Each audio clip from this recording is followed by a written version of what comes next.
Fazem 5 anos do nascimento da nossa igreja, e é muito gratificante você ver assim frutos, como nós vemos assim promessas se cumprirem. Vemos os frutos assim de outras congregações que nasceram, de pessoas que vieram. Deus sempre faz promessas sobre nossas vidas. Semeando a palavra de Deus, vou colher os frutos da salvação.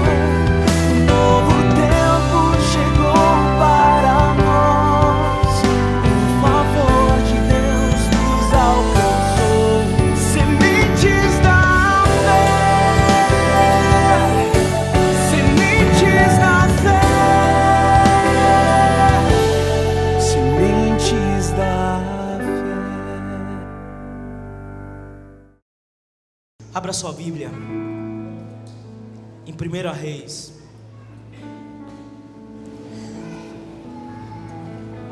Bom, no capítulo, aleluia, de número 18.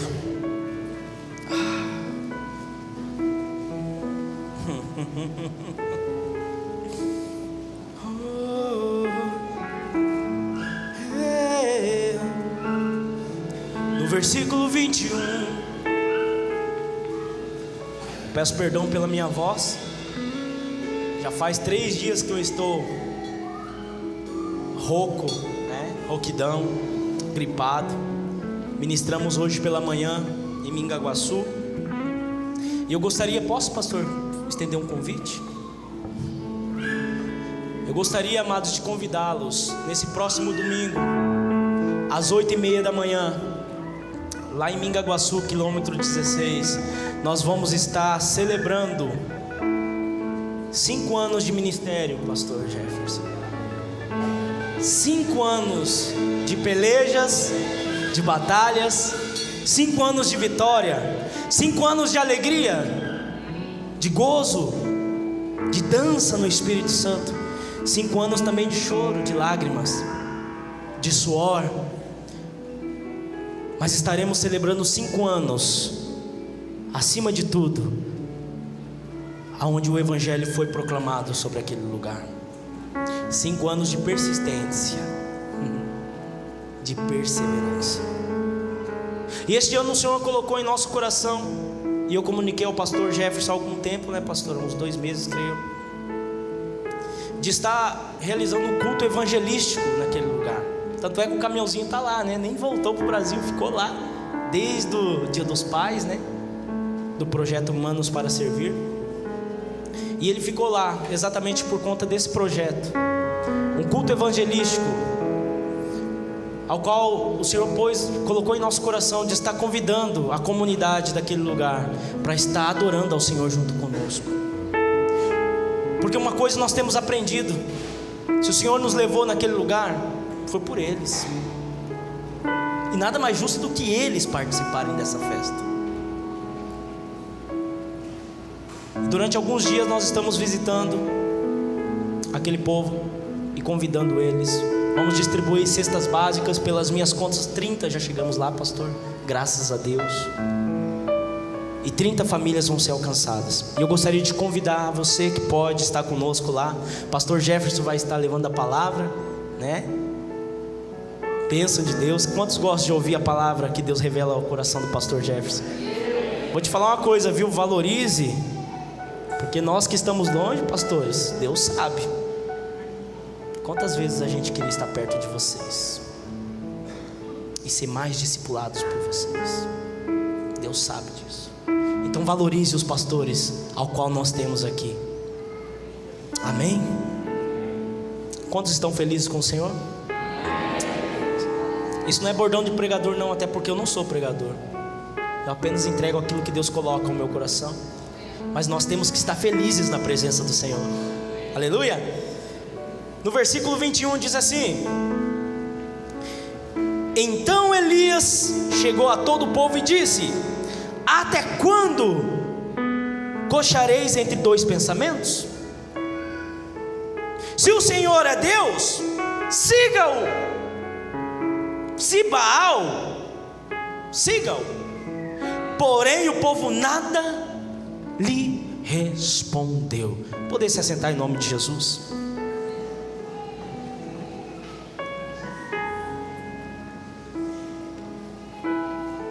Eu confesso que até hoje à tarde eu tinha dúvida do que eu iria estar ministrando aqui nesta noite. Meditei muito em Asaf, né? No Salmo 73.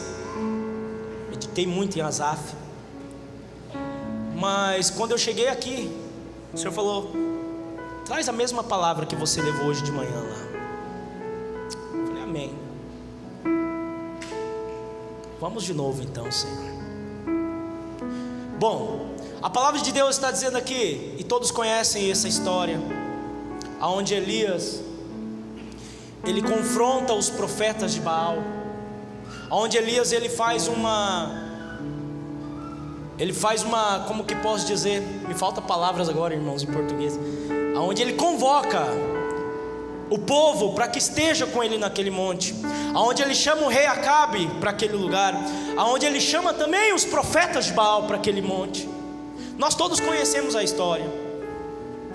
E nesse embate de profetas, a primeira coisa que Elias faz, e eu li agora esse texto, ele chama a atenção do povo. A primeira coisa, pastor, ele não olha para Acabe, ele não olha para os profetas, ele não olha para ninguém. A primeira coisa que ele faz é exortar aquele povo. E quando eu comecei a meditar nisso, o Senhor começou a falar algumas coisas ao meu coração. Primeiro nós temos que entender o que estava acontecendo naquele lugar, naquele país, naquela região. A palavra de Deus diz que quando Onri, pai de Acabe, ele morreu, Acabe ele começou a suceder o reinado, ou seja, ele começou a reinar no lugar do pai dele. E diz a palavra do Senhor que ele fez o que era mal aos olhos do Senhor, e ele andou por caminhos piores do que os seus pais. Ele fez coisas muito piores que seus antepassados haviam feito. E diz ainda a Bíblia que além disso tudo, ele ainda casou com uma mulher chamada Jezabel. E todos nós conhecemos esta mulher, já ouvimos falar acerca dela. Ela é uma referência, não é verdade? De como não ser, de como não atuar, E ele se casou com aquela mulher, filha de um rei sidônio chamado Etibaal. Então o governo de Israel ele começou a passar por um problema muito grande, porque Acabe começou a implantar uma adoração a outro Deus que não era o Deus de Israel. Diz a palavra que ele edificou lá em Samaria um altar, e ele começou a adorar a esse Deus. E o povo começou também a entrar nessa adoração a esses demônios, através da vida de Acabe e Jezabel. E o povo ia de mal a pior. Elias chama a atenção desse povo: até quando vocês vão estar em dois pensamentos? Sabe o que eu entendo aqui? Que aquele povo, pastor, ele não deixou a pastora de cultuar a Deus, não, mas eles mesclavam, eles misturavam adoração a Deus e adoração a Baal. O que a Bíblia diz, nos ensina que são como os mornos, não se decidem, não é frio e nem quente, e tais o Senhor vomitará. Aquele povo não se decidia se queria ser servo do Senhor de verdade, ou se queria viver para Baal. O nome Baal significa Senhor. E agora você já vai começar a entender do que eu estou falando nesta noite. E o que é Senhor, pastor? Senhor é tudo aquilo que domina a minha vida. A Bíblia vai falar acerca de dois senhores, e que nós temos que tomar uma decisão a qual deles servir. Ou servir ao Senhor, ou a Mamon. É impossível servir a dois senhores. Aquele povo, Fábio, estava dividido, o seu coração estava dividido, o seu coração estava prostituído. Porque horas eles estavam dentro da igreja, como hoje, um culto como um domingo como hoje, Mas daqui a pouco, quando saía para fora, ele começava a ter outro senhor dominando sobre a vida deles. Escute uma coisa: o Espírito Santo te pergunta hoje: quem é o teu Senhor? Antes que você responda para Ele, você tem que entender uma coisa: que quando a Bíblia nos chama de servos, ela está nos chamando de escravos, de alguém que é totalmente dominado e guiado. É por isso que a palavra de Deus diz que nós temos que andar no Espírito.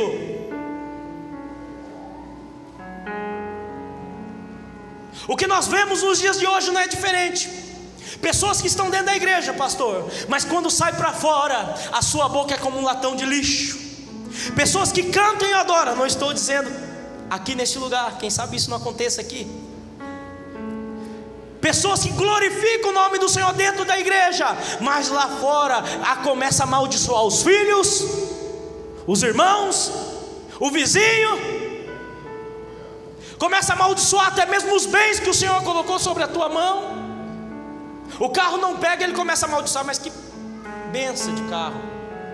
Mas se esquece que essa benção de carro, lá atrás, dobrou o seu joelho para buscar do Senhor, porque precisava ir para o monte e para a igreja, e não aguentava mais ir de ônibus.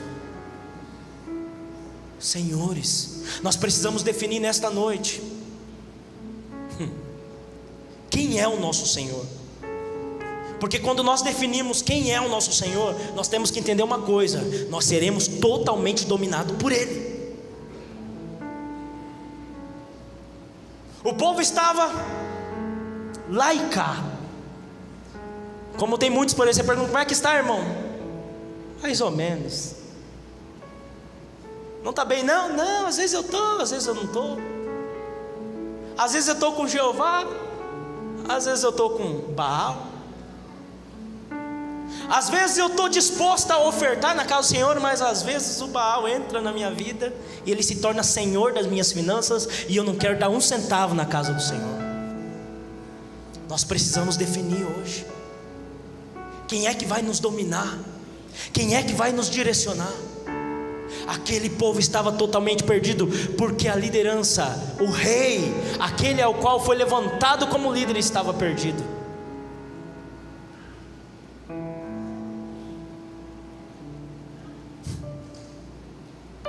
Aí Deus levanta um homem por nome de Elias. E o que significa o nome de Elias? Eu vou falar em espanhol, pastor, porque eu me perco nesse negócio aí. O nome Elias significa: Jeová és mi Senhor, ou Jeová é o meu Deus, o Senhor é o meu Deus.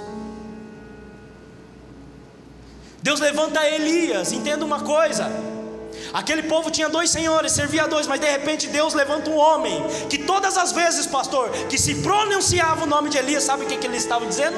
Jeová é meu Senhor. Não, acho que você não entendeu. O nome desse homem significa algo muito forte. O povo estava lá e cá, mas todas as vezes que eles falavam o nome de Elias, estava dizendo: Jeová é meu Senhor. Escute uma coisa: quando as pessoas falarem o teu nome, elas precisam saber a qual Deus você serve.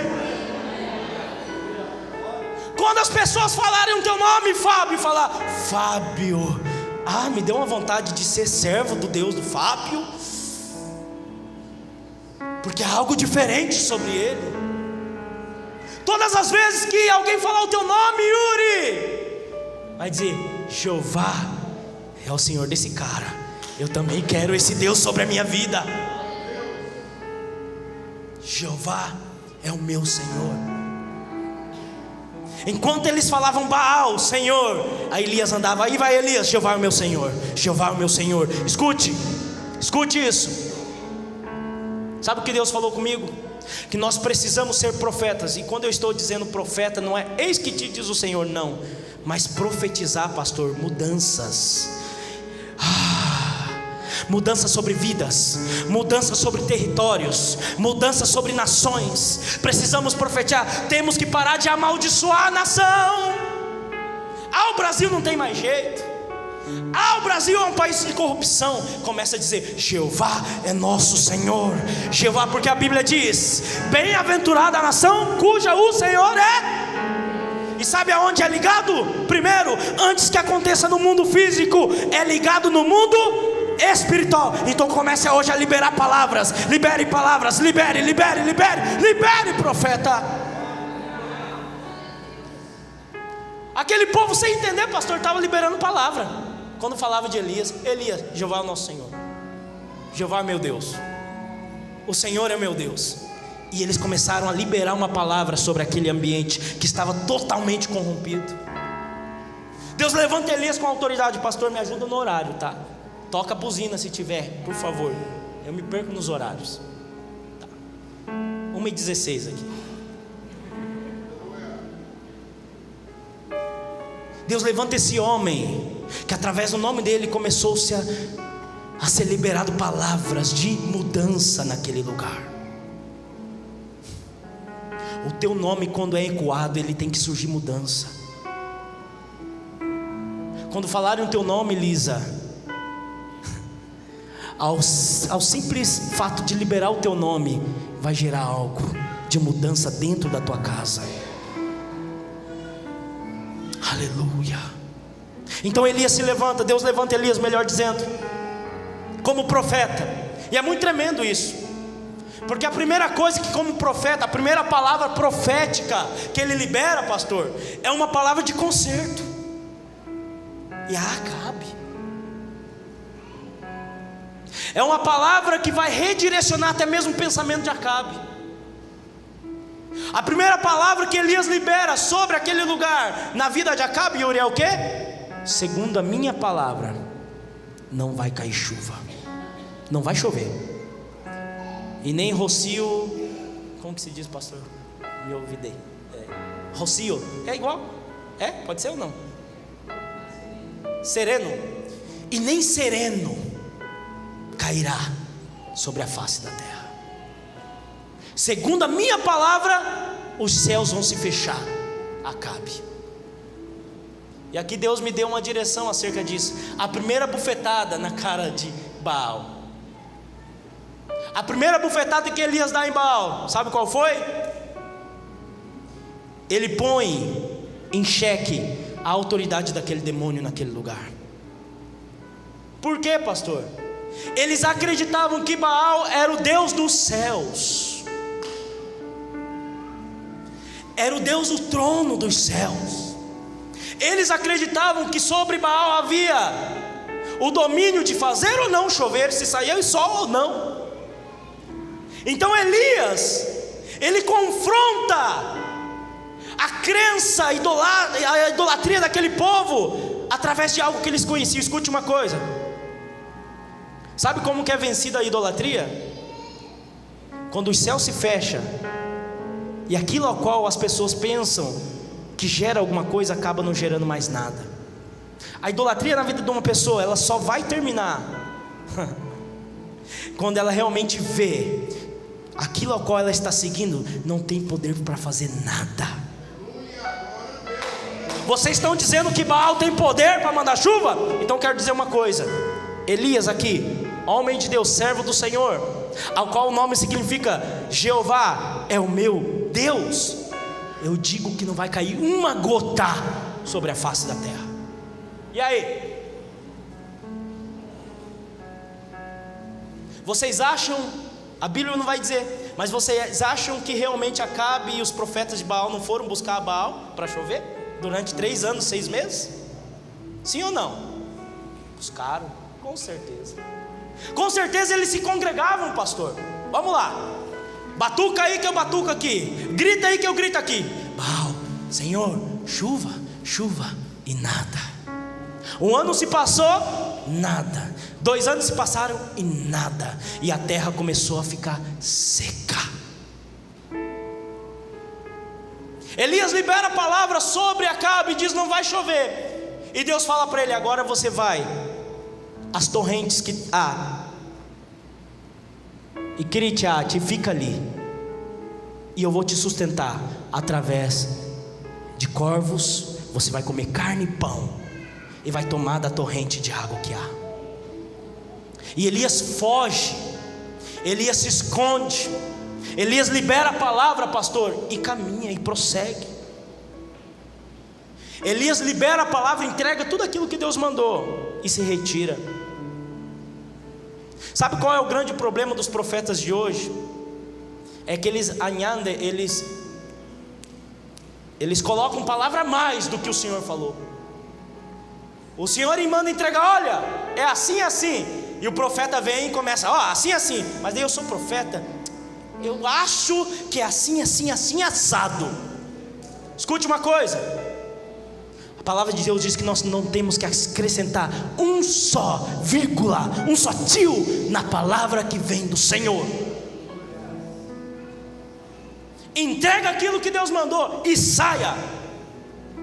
Elias não tentou justificar, olha, eu entreguei, visto que eu sou profeta, né, Acabe, né? Eu só estou fazendo o que Deus está mandando, né? Não fica bravo comigo. Não, ele entregou e saiu. Foi depender do Senhor. E ali Deus sustentou ele durante alguns dias, diz a palavra do Senhor. Depois de alguns dias, o Senhor fala com Elias, as fontes se secam naquele lugar. E Deus fala com Elias, olha, agora você vai a uma cidade chamada Sarepta. E ali há uma viúva, e ela vai te sustentar, ela vai cuidar de você, Elias. Diz a palavra que ele entra nessa cidade de Sarepta,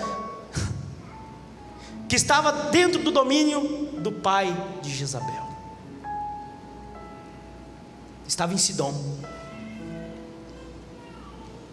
Diz a palavra que ele chega, e todos conhecem essa conversação entre eles.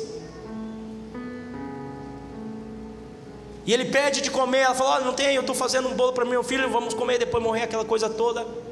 E Elias entra na casa dela, dentro de uma nação totalmente entregue à idolatria.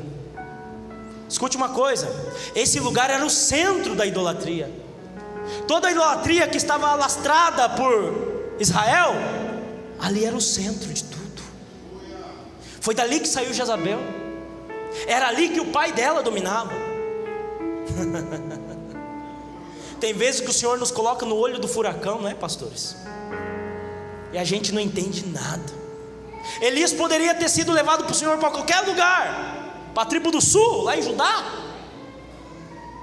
para o Egito. Mas Deus levou ele para onde? Para onde era o centro da idolatria. Acabe estava buscando Elias por todo canto, e ele estava bem lá nas terras do sogro de Acabe, irmão Augusto, dentro da casa de uma viúva. Diz a palavra de Deus que o filho daquela mulher morre. Entenda uma coisa, existia uma crença entre eles que Baal, além de Deus dos céus, pastor, tinha o poder também para ressuscitar mortos.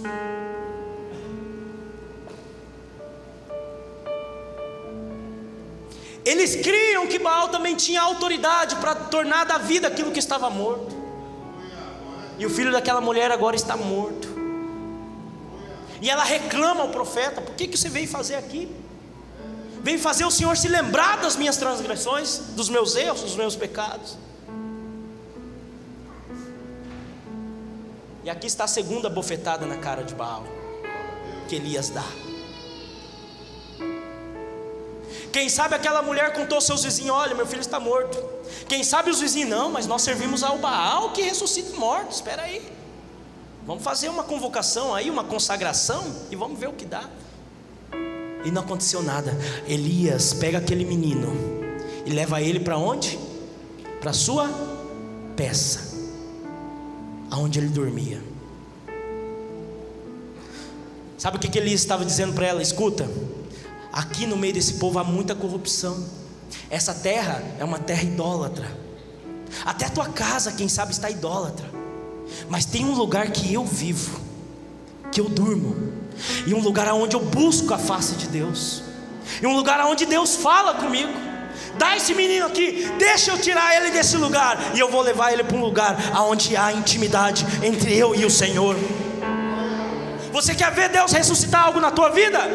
Sai do meio do curso do mundo, do curso das coisas mundanas, e leva para um lugar de consagração, e você vai ver o que Deus vai fazer na tua vida.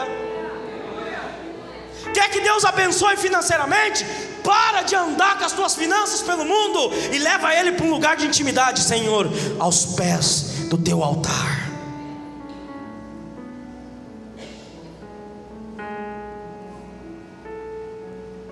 Aquele lugar, dentro daquela casa, Yuri, era um lugar diferente. A Bíblia vai nos chamar de embaixadores. E o que caracteriza uma embaixada, pastor, o que é? Digamos que aqui é uma embaixada. Embaixada do Paraguai. Que é tudo Brasil. Se eu quero ter asilo, se eu quero, por exemplo, ter proteção do meu país, e eu tive que descobrir lá a embaixada do Brasil, né? Não que eu estou fugindo, irmãos, mas a gente tem que saber, né? Se por aí a gente precisa de alguma coisa. Embaixada. A característica de uma embaixada é o quê? Naquele lugar, mesmo estando dentro do Brasil, esse lugar, mesmo estando aqui, terra de Foz do Iguaçu, Brasil, essa terra aqui é paraguaia. Você não entendeu nada, né? Deixa eu te dizer uma coisa. Não importa se você está lá na tua faculdade e há prostituição. Não importa se você está no teu trabalho e tem coisas erradas, corrupção. Eu não aguento isso, pastor. Eu vou sair do meu trabalho. Eu vou largar meu trabalho porque estou me corrompendo. Isso não existe. Aonde você colocar os teus pés, aquele lugar é do Senhor. Se você é embaixador, se você pisou lá naquele lugar, epa, aqui Baal não domina. Aqui é Deus quem domina através da minha vida como embaixador. Pode aplaudir com mais gozo, é para Ele. Não interessa onde quer que você esteja, aonde você pisar os teus pés, ali é a embaixada celestial. A terra de Sidom estava toda corrompida, mas aquela pecinha onde Elias estava acontecia milagre, porque era embaixada do céu aquele lugar. E aquele menino ressuscitou. Sabe o que Elias estava dizendo? Baal não tem poder para ressuscitar ninguém, mas Jeová tem. Então diz a Bíblia, vou correr aqui, amados, que Elias saiu. Acabe, ele chama, como que se diz em português? Abadias, pastor? Obadias, é isso? Deixa eu ler aqui. Como? Obadias. E ele sai buscar pastos aos animais para que não morram por causa da seca. Um vai por um lado e o outro para o outro, correndo aqui com a história. E Obadias se encontra com Elias pelo caminho. E Elias está pronto a se apresentar a Acabe, porque ele profetizou e sumiu. Que tem de profeta que quer se aparecer, né? Profeta bíblico, ele profetiza e some. Sabe para quê? Por isso que o espírito de Elias estava sobre João, porque João disse o quê? É necessário que eu diminua para que ele cresça. Profeta que quer se aparecer não é profeta de verdade. Então ele se encontra com aquele homem e diz: olha, diz a Acabe que eu vou me apresentar a ele. Eles: não vou falar nada. Vai que você some de novo. Vai que o Espírito, vai que o Senhor te leva para outro lugar e te esconde outra vez, Elias. Não, pode mandar chamar que eu vou. Eu tenho que ter um tete a tete com ele. Então Obadias diz assim para ele: não minta para mim. E o nome desse homem significa servo de Javé. Escute uma coisa, Elias. Quando Jezabel estava matando os profetas, eu escondi 100 homens, 50 e 50, um em cada cova, e sustentei eles a pão e água. E Elias: fica tranquilo, rapaz, vai lá e faz o que eu estou mandando. Então esse homem vai até Acabe e diz: olha, o Elias quer se apresentar. Elias precisa liberar uma palavra sobre esta nação outra vez. Agora eu gostaria que você abrisse a sua Bíblia. Aí no versículo onde nós lemos: Então enviou Acabe mensageiros a todos os filhos de Israel e ajuntou os profetas no Monte Carmelo. No versículo 21 eu já li, vamos no 22. 22 diz assim: então disse Elias ao povo: só eu fiquei dos profetas do Senhor, e os profetas de Baal são 450 homens. Olha só o duelo aqui. Fábio, contra 450. Topa?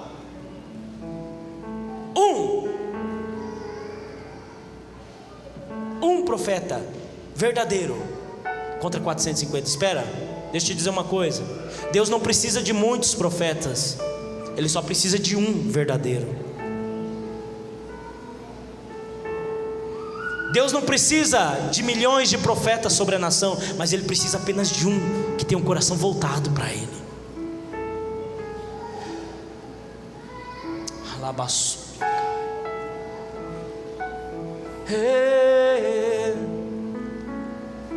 Então Elias diz para aqueles homens: olha, eles são 450, traga 2 bois, vamos fazer agora algo aqui. E diz a palavra que ele passou a oportunidade para os profetas de Baal iniciarem o sacrifício. Pela manhã isso já, cortaram os bois, colocaram sobre o sacrifício. Aleluia. E diz a palavra que eles começaram, Yuri, a invocar o nome de Baal. E ele disse: olha, coloca o sacrifício, mas não ponha fogo. E o Deus que responder com fogo, esse é Deus.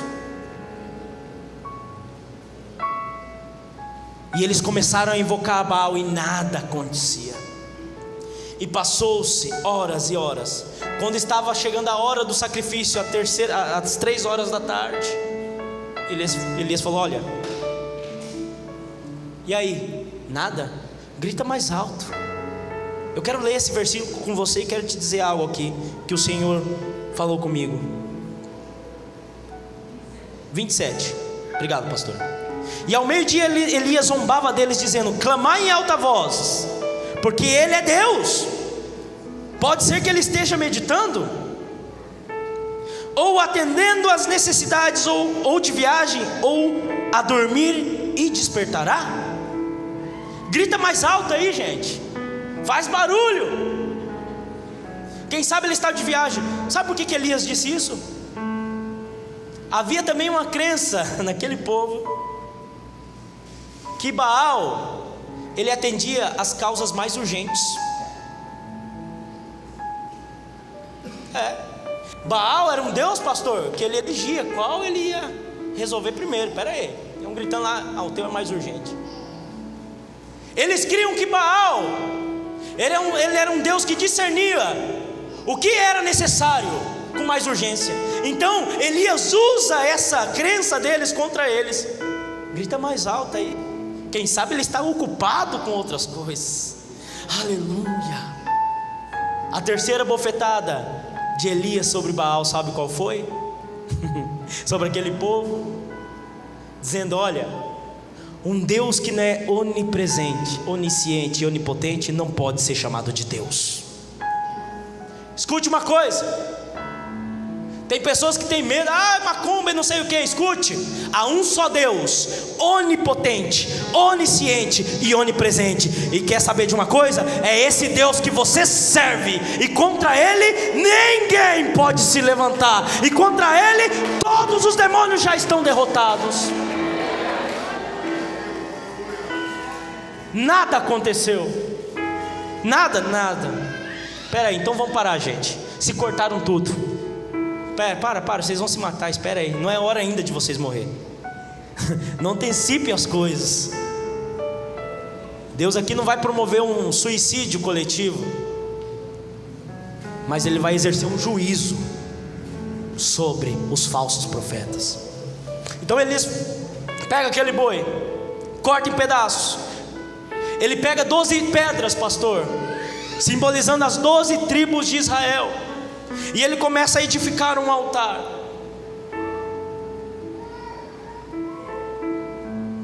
E aí Deus falou algo muito triste ao meu coração, pastor. Eu fiquei muito triste. Filho, você quer saber por que a igreja anda dispersa? Porque Porque já não se tem mais altar de verdade. As pessoas já não querem edificar altares verdadeiros em suas casas. As pessoas já não querem edificar altares dentro da sua família. As pessoas já não querem edificar um altar ao qual o nome do Senhor está entronizado. As pessoas edificam altares, sim, edificam, mas com segundas intenções. Cantores que começam a cantar não porque adoram ao Senhor. Um dia eu escutei alguém falar assim: eu fiz um louvor. Eu tenho algumas ideias acerca disso, irmãos, mas eu vou guardar para mim. Ele diz assim: eu fiz uns louvor aí. Deixa eu ver. Começou a cantar e tocar. Eu não sabia o que dizer para ele. Ele me olhou assim: legal, irmão, pensa. Não tinha essência alguma, não tinha peso algum espiritual. Aí eu disse para ele assim: varão,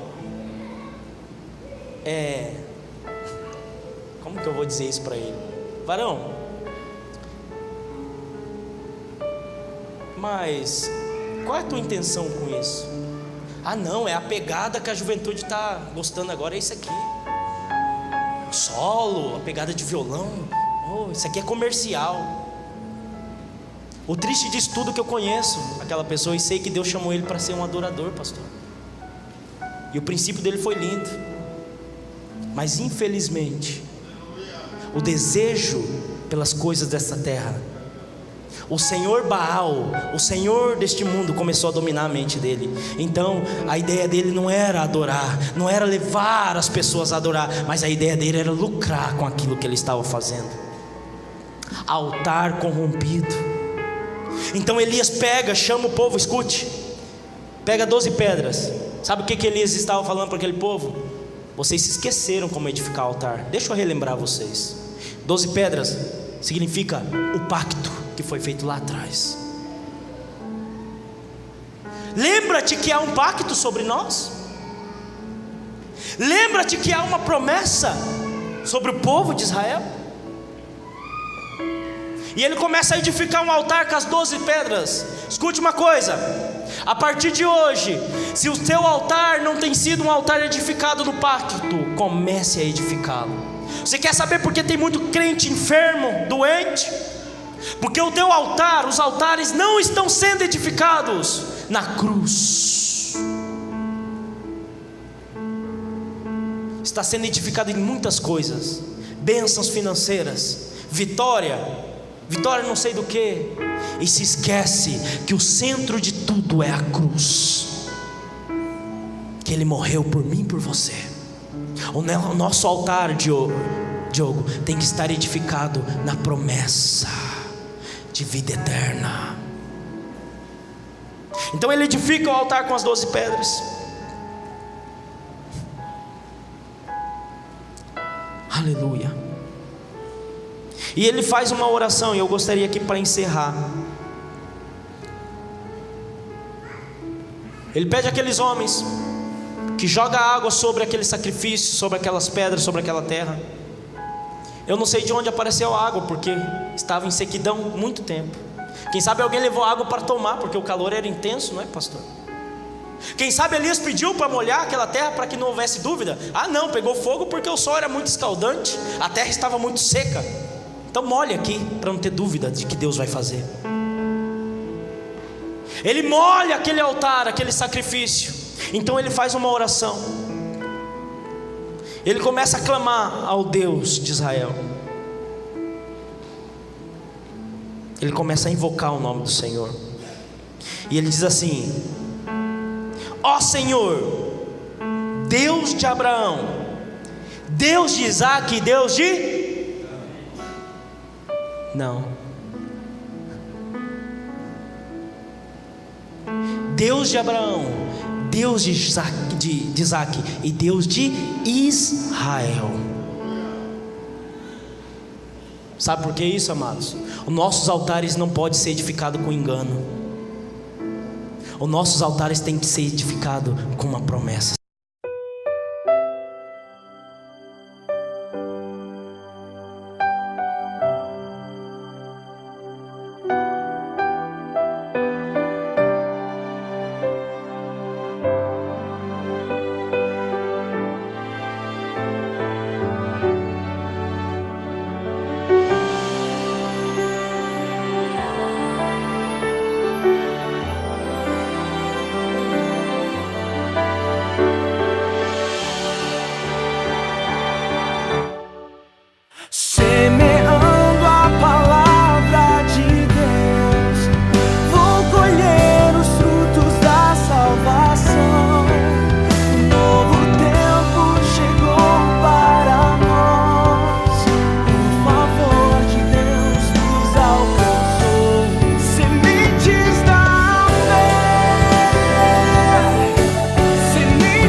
Fazem 5 anos do nascimento da nossa igreja.